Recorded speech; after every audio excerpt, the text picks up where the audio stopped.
one of the main reasons why people are religious is because they're persuaded by the apparent design of living things. And that's completely destroyed by Darwin. If you actually read any book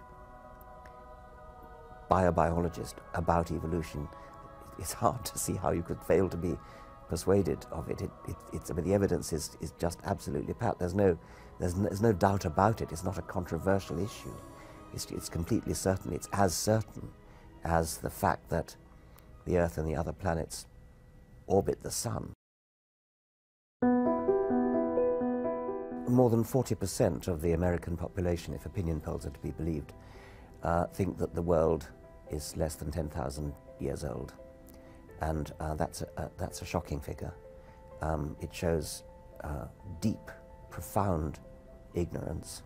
It sounds very laudable to teach the controversy, to teach both theories, but there aren't two theories. There's only one theory around. There's only one game in town as far as serious science is concerned. Of course, you get negative reactions from creationists, but who cares about creationists? They don't know anything.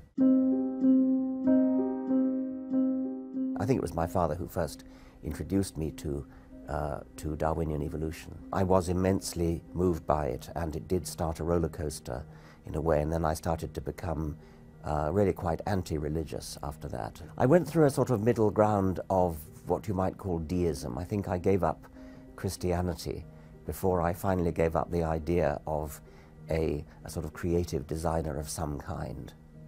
Darwin made it possible to be an intellectually fulfilled atheist.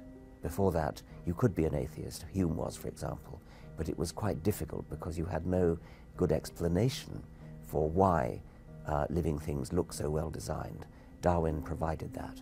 There are other reasons for being religious, like moral reasons, or people sometimes feel they have a personal relationship with God or with Jesus or with Muhammad or whatever it is.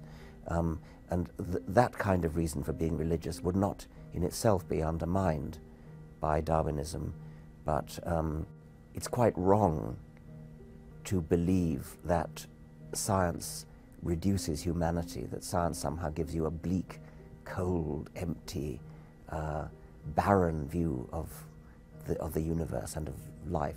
Quite the contrary. Science is enriching and fulfilling. What's going to happen when I die? If I met God in the unlikely event after I died, I think the first thing I'd say is, well, which one are you? Are you Zeus? Are you Thor? Are you Baal? Are you Mithras? Are you Yahweh? Which God are you? And why did you take such great pains to conceal yourself and to hide away from us?